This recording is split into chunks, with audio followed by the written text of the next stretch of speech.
Hello student, कैसे हैं आप सब। एक बार पुनः से कोचिंग क्लासेस पर स्वागत है। उम्मीद करता हूं आप सब अच्छे होंगे, मस्त होंगे, बेहतर होंगे, आपकी पढ़ाई बेहतर चल रही होगी। बच्चों, क्लास 12 फिजिक्स एनसीईआरटी की बात की जाए 2024 के लिए जो हम नया सेशन शुरू किए हैं बच्चों, उसमें चैप्टर सेकेंड कंप्लीट हो चुका है।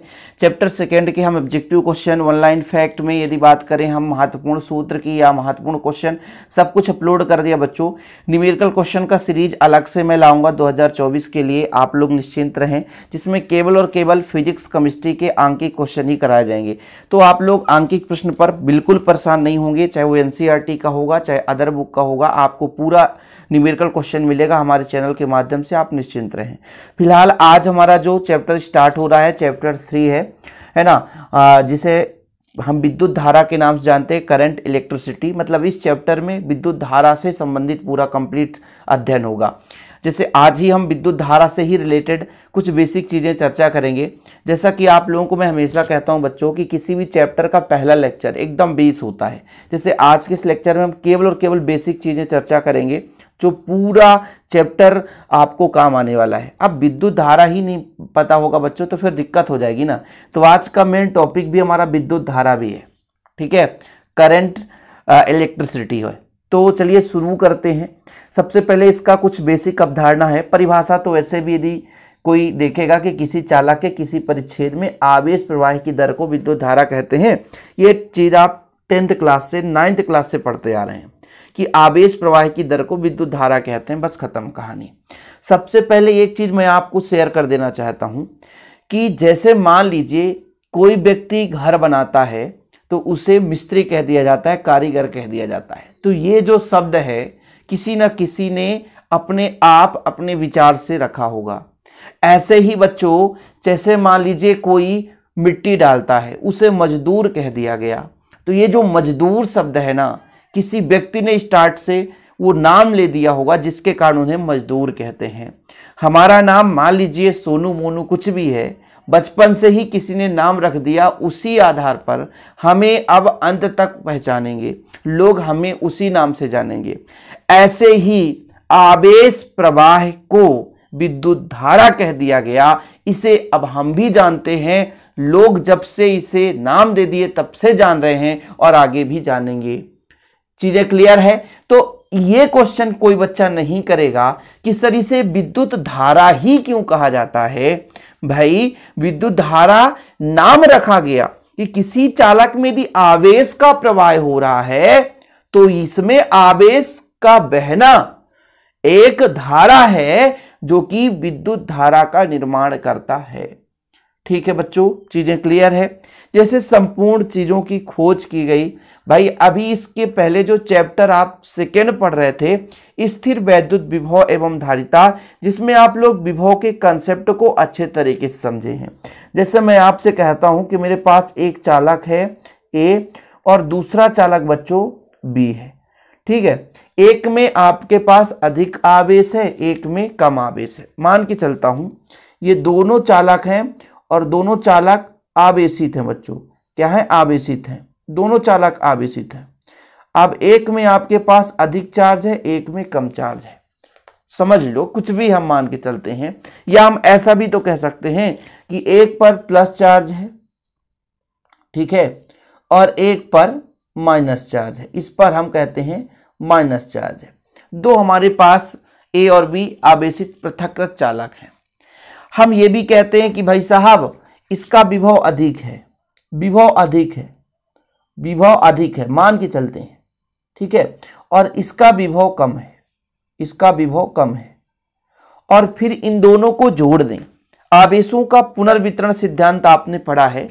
यदि हम कह दें भाई कि आवेशों को जोड़ दें, आवेशों को जोड़ दें, तो ये जो आपका इलेक्ट्रॉन है हमेशा माइनस से प्लस की ओर जाता है। यहां पर इलेक्ट्रॉन के दिखता है, लेकिन जो धारा की दिशा होगी ना बच्चों, इधर से इधर होगी, इलेक्ट्रॉन के हमेशा विपरीत होगी।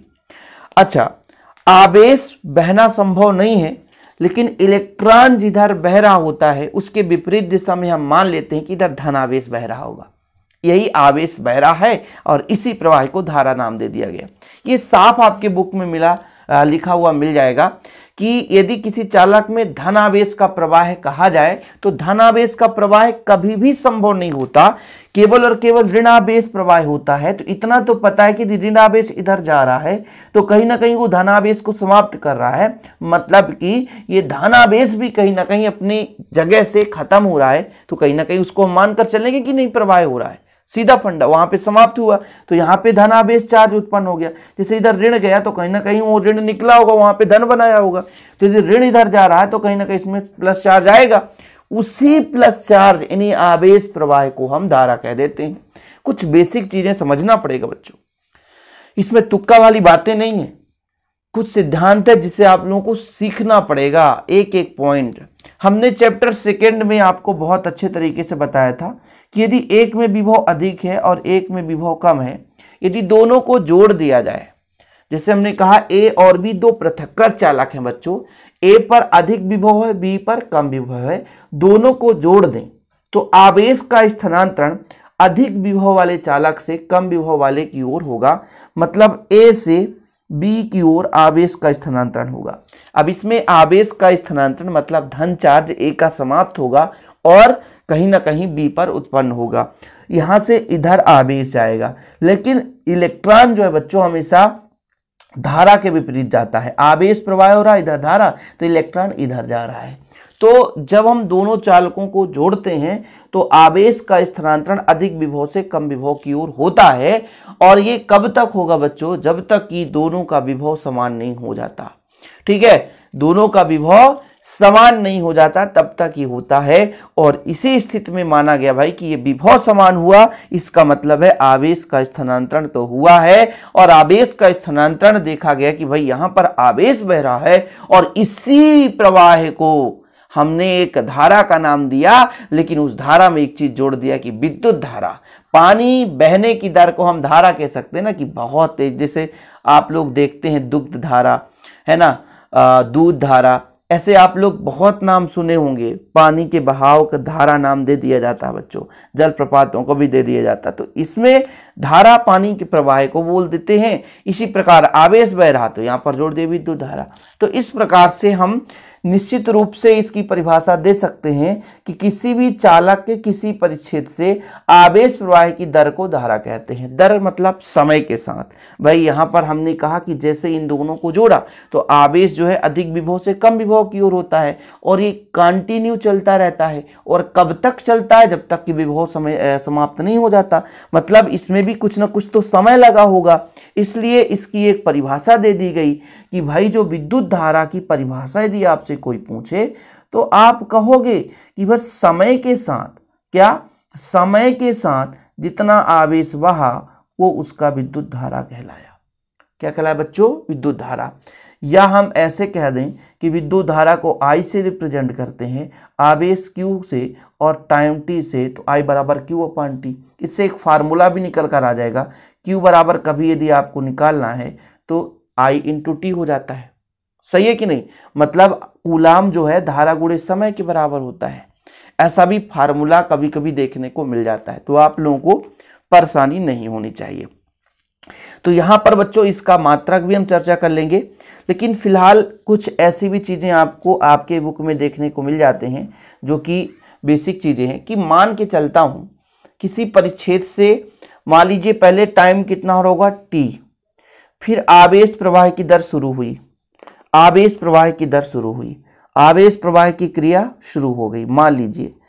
ठीक है, अभी मैं थोड़ा सा बेसिक चर्चा करता हूं। ए से चलना शुरू हुआ, बी पे आवेश बह रहा है। अब यहाँ पे पहले टाइम T था, लेकिन जब आवेश बहा तो थोड़ा सा टाइम लग गया होगा ज़्यादा, तो T से बढ़कर ΔT हो गया, टाइम ज़्यादा हो गया। मान लीजिए 10 सेकंड का समय था, मान के चलता हूँ, और आगे 15 सेकंड, तो 5 सेकंड में बढ़ गया।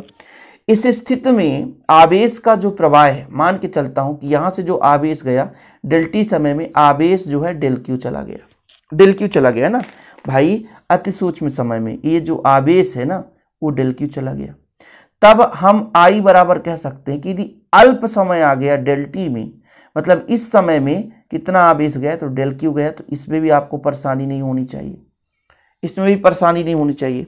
जब इसको लिमिट लगा देते हैं बच्चों, लिमिट, तो I बराबर जब आप लिमिट लगा दोगे तो इसमें लिमिट ये लगाएंगे कि मान लो अति सूक्ष्म समय हो, समय की मात्रा बहुत ही कम हो, del q upon del t, इस स्थिति में इसको हम d q upon d t से भी रिप्रेजेंट करते हैं। तो ये आई बराबर कभी कभी D q upon d t से भी आपको लिखा हुआ मिल जाएगा। तो आप लोग कंफ्यूज मत होना बच्चों कि ये कहाँ से आ गया सर, इसे तो आपने कभी पढ़ाया ही नहीं और हमारे बुक में ऐसी चीज़ें आ गई। ठीक है, चीज़ें क्लियर है, सब कुछ समझ में आ रहा है क्या क्या मैं समझा रहा हूँ। आई बराबर क्यू अपान टी है, अल्प समय के लिए D q upon d T हो गया। लेकिन और भी बहुत कम समय हो, डेल टी का मान नगण्य के बराबर, ना के बराबर, सूक्ष्म के बराबर हो, तो हमने कहा लिमिट लगा दी है जो कि D q upon d T के बराबर हो गया। बच्चों यहां पर एक चीज और है, आवेश की क्वांटमीकरण से आप लोगों ने पढ़ा होगा कि किसी भी चालक पर टोटल आवेश का मान कितना होता है। तो इस पे आवेश का जो मान होता है नंबर ऑफ इलेक्ट्रॉन और एक इलेक्ट्रॉन पर कितना चार्ज है। भाई टोटल आवेश कितने इलेक्ट्रॉन और नंबर ऑफ इलेक्ट्रॉन, मतलब Q बराबर Ne के बराबर होता है टोटल आवेश। भाई नंबर ऑफ इलेक्ट्रॉन, कितने इलेक्ट्रॉन स्थानांतरित हुए, मैंने आपको बताया ना कि ये माना गया कि चार्ज भैया आवेश जो है A से B की ओर जा रहा है प्लस आवेश, लेकिन इलेक्ट्रॉन B से की ओर जा रहा है, तो धारा A से B इलेक्ट्रॉन की विपरीत धारा में। तो ये जो यहाँ पर हम आवेश की संख्या काउंट करेंगे ना, आवेश कितना है, तो आवेश होता है number of N into E। E मतलब आपका एक इलेक्ट्रॉन पर आवेश कितना होता है 1.6 × 10⁻−19 कूलाम, 1.6 × 10⁻−19 कूलाम। तो मैं आपसे कह दूं धारा बराबर कितना हो जाएगा, तो Q की जगह आप Ne लिख सकते हैं अपान T। तो ये भी आपका एक फार्मूला जनरेट हो रहा है। आप लिखना चाहो तो एक एक स्टेप लिख सकते हो, एक एक पॉइंट लिख सकते हो। आज मैं बेसिक चीजें लेकर आया हूं, इसलिए बच्चों आप लोगों को समझा भी रहा हूं कि एक चीजें आप लिखते चलो। फिलहाल अभी आप इसका परिभाषा लिखेंगे, किसी चालक के किसी परिच्छेद में आवेश प्रवाह की दर को विद्युत धारा कहते हैं, जिससे आई से दर्शाते हैं। आई मतलब यहाँ पर विद्युत धारा बराबर आप लिखोगे आवेश बटा समय, जैसा मैंने यहाँ पर आपको कहा था विद्युत धारा बराबर आवेश बटा समय, या आई बराबर क्यू अपान टी लिख सकते हैं, तो क्यू बराबर आई टी लिख सकते हैं। ये चीज यहाँ पर लिखा हुआ है। ठीक है, यदि एसआई मात्रा की बात की जाए तो आप एम्पियर कह सकते हो, इसमें कोई दिक्कत नहीं है। अब यहां से एक और फार्मूला जनरेट करेंगे हम बच्चों, जैसे थोड़ा सा यहां पर आप देखेंगे कि मैंने कहा समय के साथ आवेश प्रवाह को हम धारा कहते हैं, आई बराबर क्यू अपान टी, समय के साथ आवेश प्रवाह की दर को हम धारा कहते हैं। ठीक है, अब यदि किसी चालक से Q का मान 1 कूलाम हो, 1 कूलाम आवेश बहे, और कितने समय में बच्चों T बराबर 1 सेकेंड हो, तो यदि आपसे कह दिया जाए I बराबर 1 कूलाम बटा 1 सेकेंड, तो बच्चों 1/1 मतलब 1 ही आएगा, और धारा का मात्रा क्या होता है एम्पियर। मतलब यहां से एक परिभाषा जनरेट हो जाएगा कि 1 एम्पियर को परिभाषित कीजिए। और कई बार ऑब्जेक्टिव में पूछा गया है बच्चों कि यदि किसी चालक के किसी परिच्छेद से 1 सेकेंड में, कितने समय में 1 सेकेंड में 1 कूलाम आवेश प्रवाहित हो रहा हो। भाई हमने कहा 1 और 1 रख दिया तो 1 ही आएगा ना, तो इकाई समय में, एक निश्चित समय में 1 सेकेंड में यदि 1 कूलाम आवेश का मान प्रवाहित हो रहा हो तो उस चालक से बहने वाली धारा का मान बच्चों 1 एम्पियर के बराबर होता है। देखो परिभाषा जनरेट हो गया, कोई डाउट नहीं होगी बच्चों, एक एक पॉइंट क्लियर होगा। थोड़ा सा आप तैयार बस करते चलें कि भाई यदि किसी चालक के किसी परिच्छेद से 1 सेकेंड में 1 कूलाम आवेश प्रवाहित हो रहा हो तो उस चालक में बहने वाली धारा जो होती है 1 एम्पियर होती है। ठीक है, यही चीज यहां पर लिखा कि 1 आपका एम्पियर है 1 सेकेंड, और समय 1 सेकेंड और आवेश 1 कूलाम, तो धारा आपका जो होगा वो 1 एम्पियर के बराबर होगा, 1 एम्पियर के बराबर होगा। ठीक है, मतलब किसी चालक के, यहाँ पे परिच्छेद है बच्चों, ठीक है, किसी चालक के किसी परिच्छेद से, प्रतिच्छेद नहीं है, परिच्छेद से 1 सेकेंड में 1 कूलाम आवेश प्रवाहित होता है तो उसमें बहने वाली धारा का मान 1 एम्पियर होता है। तो यहाँ आप लोग लिख लेना किसी परिच्छेद से। ठीक है, कोई दिक्कत तो नहीं है। तो ये आपका विद्युत धारा जो बच्चों अवधारणा है वो चीजें क्लियर हुई, थोड़ी बहुत तो बेसिक चीजें क्लियर हुई। अब यहां से एक ऑब्जेक्टिव कभी कभी पूछ देता है कि 1 मिली एम्पियर कितने एम्पियर के बराबर होता है। तो यहां पर थोड़ा सा आप लिख लेंगे 1 मिली एम्पियर 1 मिली एम्पियर, मिली मतलब 3, 10 घाते -3 एम्पियर के बराबर, ठीक है। और यदि आपसे कह दिया जाए 1 माइक्रो एम्पियर, तो आप माइक्रो में 6, 10 घाते -6 एम्पियर। ये 2 और नोट कर लो, नोट करते चलो ऑब्जेक्टिव, ठीक है, ताकि परेशानी ना हो सके भाई कि सर आपने कुछ कराया ही नहीं है। हमेशा कुछ बच्चे हमेशा ताने देते रहते हैं ना, सर आपने जो हम चाहा वो पढ़ाते ही नहीं है। तो पहले हम बेसिक चीज़ें कराएंगे। हालांकि कोई भी टॉपिक छूट नहीं पाएगा, यदि आप लोग अच्छे तरीके से पढ़ेंगे तो सिंपल तरीके से समझ में आएगा। और एक भी चीज़, मैं गारंटेड कहता हूँ, एक भी चीज़ नहीं छूटने पाएगा, बस आप लोग मेहनत करते चलें। तो धारा से संबंधित एक क्वेश्चन भी आप तैयार कर लो कि एक तार में 10 मिनट में 30 कूलाम आवेश प्रवाहित हो रहा है, तो तार में धारा का मान निकालो। देखो बच्चों, इसका हल करने जा रहे हो।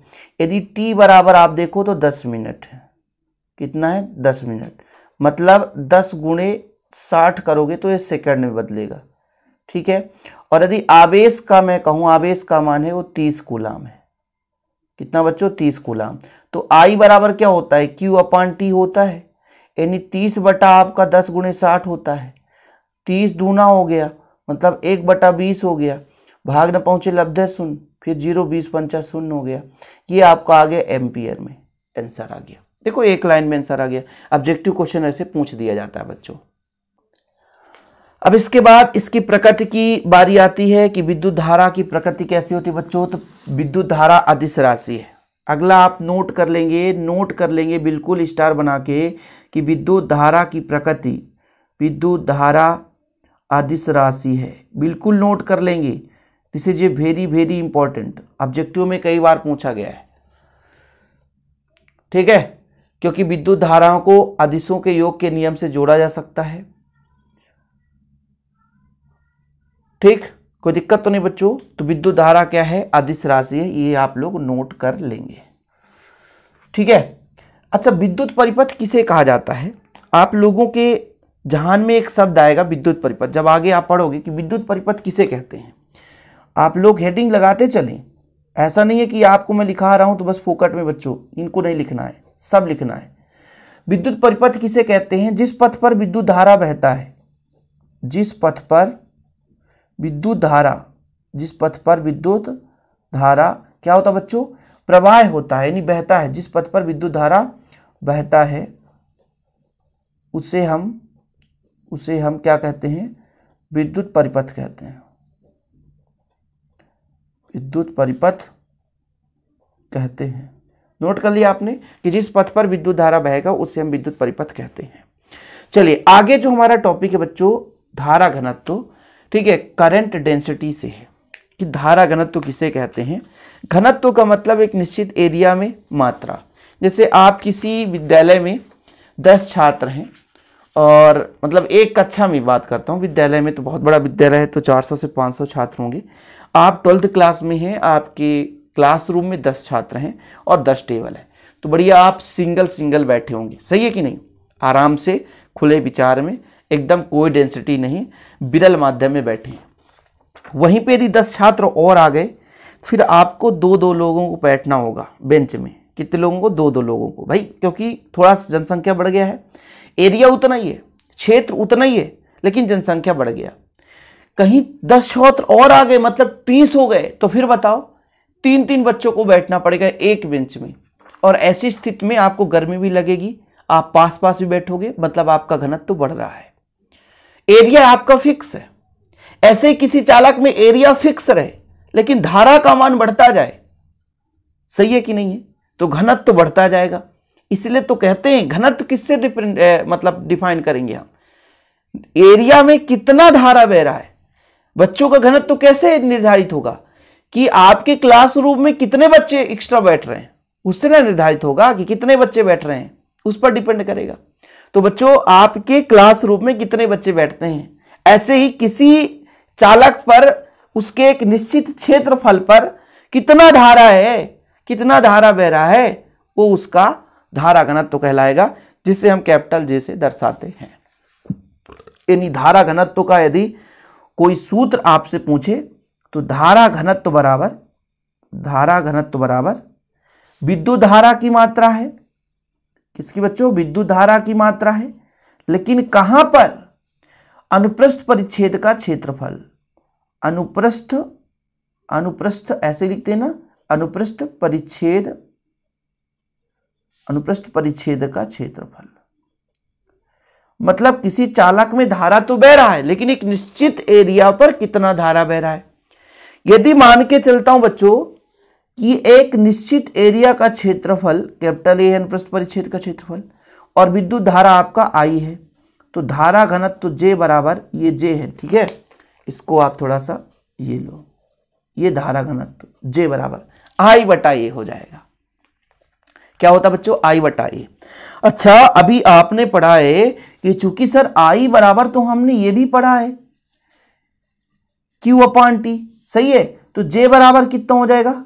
Q अपान T, नीचे आ जाएगा AT हो जाएगा, ये भी तो हो जाएगा, ठीक है। और आवेश का एक और फार्मूला हम ले सकते हैं बच्चों, थोड़ा सा यहां पर अभी फिलहाल इतना समझो कि धारा घनत्व क्या है। तो धारा घनत्व जो है हमारा इकाई क्षेत्रफल, अनुप्रस्थ परिच्छेद के क्षेत्रफल में जो धारा बहता है उसे, उसका हम धारा घनत्व कहते हैं। और I बराबर Q अपान T, तो ये भी आपका एक फार्मूला जनरेट हो गया, ये कि आपका फार्मूला ही है, ठीक है, इतना क्लियर है। अब मैं आपसे कह दूं कि भाई साहब R बराबर क्या होता है ओम के नियम से? तो V बटा I होता है, ठीक है, ये होता है कि नहीं। और V क्या है?